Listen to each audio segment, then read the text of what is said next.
ଯିବାକୁ ପଡ଼ିବ।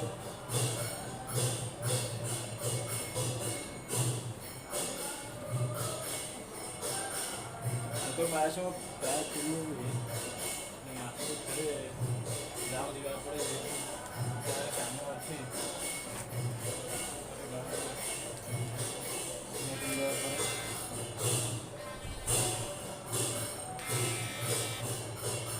ଘରୁ ଫୋନ୍ ଆସିଲାଣି ରେଡ଼ି ଗାଁ ଯିବା ପାଇଁ।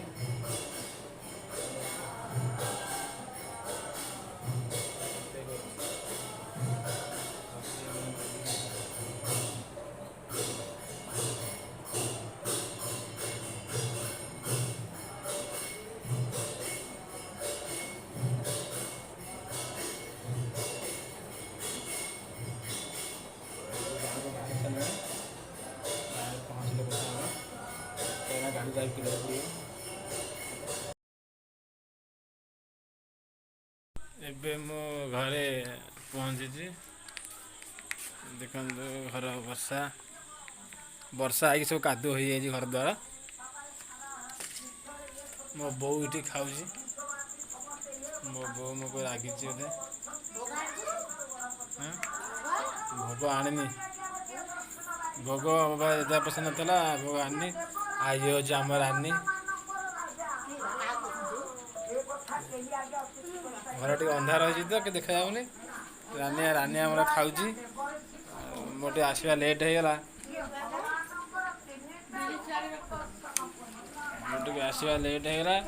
ସେ ମୋତେ ଖାଇସାରିଲେଣି। ମୋ ପୁଅ ବି ଖାଇକି ଶୋଇପଡ଼ିଲେଣି।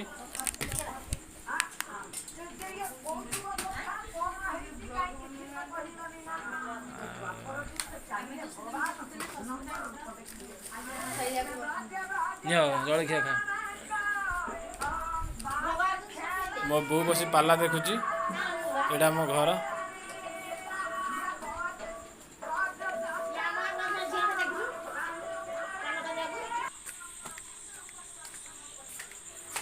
ଦେଖିବା ମୋ ପୁଅ କ'ଣ କରୁଛି। ଘର ଅନ୍ଧାର, ମୋ ପୁଅ କରି ଶୋଇଛି। ଏଇ ମୋ ଗୁନୁ ଆମର ଶୋଇଛି ଏଠି।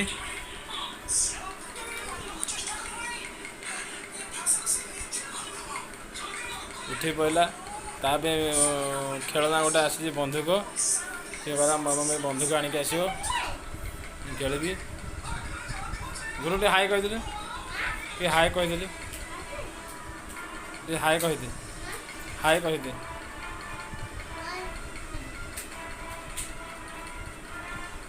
ଏଇଟା ଆମ ଘର।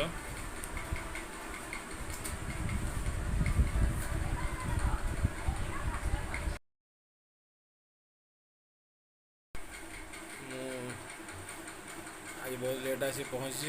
ମୋତେ ସମସ୍ତେ ଅପେକ୍ଷା କରିଛନ୍ତି। ମୋ ପୁଅ ଦେଖନ୍ତୁ କେତେ ଖୁସି ଅଛି ମୁଁ ଆଜି ଆସିଛି ବୋଲି। ମୋତେ ଗେଲ କରି ପକଉଛି। ଗୁନୁ ଦେଖିଲୁ, ପ୍ରକୃତରେ ମୋ ପୁଅ ନାଁ ହେଉଛି ଜିତ୍। ମୁଁ ତାକୁ ଡାକେ ଗୁନୁ ବୋଲି। ତା ମାମା ଏପର୍ଯ୍ୟନ୍ତ ଆସିନି। ମୋ ସକାଶେ ଆଜି ବହୁତ ଲେଟ୍ ସମସ୍ତଙ୍କର। ନଚେତ ଆମର 10ଟା ଭିତରେ ସବୁ କାମ ଛିଡ଼ିଯାଏ ଘରେ।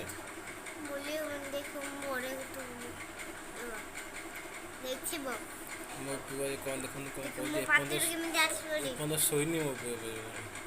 ଗୁନୁ କ'ଣ ଖବର? ଆଉ କ'ଣ ପାଠ ପଢ଼?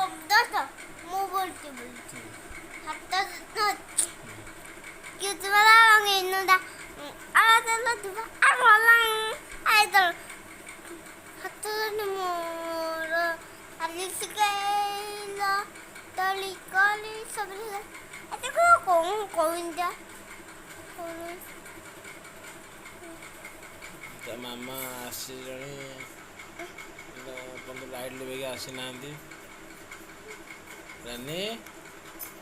ରାନୀ ଆସିଗଲେ। ଦେଖନ୍ତୁ ରାନୀ ଆମର କବାଟ ଦେଇକି ଆସୁଛନ୍ତି।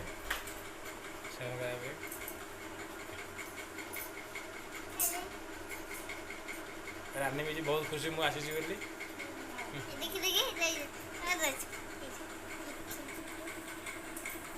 ମୁଁ ଆସିଲେ ମୋ ପୁଅକୁ ମୋ ପାଖ ଶୋଇବି। ମୋତେ ବହୁତ ଭଲ ପୁଅ ଲାଗେ। ବ୍ୟାଗଟା ଭଲ ଲାଗିବ। ବ୍ୟାଗଟା ଏଇ ସକା ମାରିବ। ମୁଁ ଭଲ ଲାଗିବ ସକା ମାରିବ। ଆକ୍ଚୁଆଲି ମୁଁ ପୁରୀରେ ପ୍ରାୟ ସମୟ ରୁହେ, କିନ୍ତୁ ମାସକୁ ଥରେ ଗାଁକୁ ଆସିବାକୁ ପଡ଼େ, କାହିଁକିନା ଘରେ ଆମର କେହି ନାହାନ୍ତି। ଏଇ ଏକୁଟିଆ ରାନୀ ଆଉ ମୋ ମା ଆଉ ମୋ ପୁଅ 3 ଜଣ। ମୋ ସାନ ଭାଇ ବାହାରେ ରହୁଛି।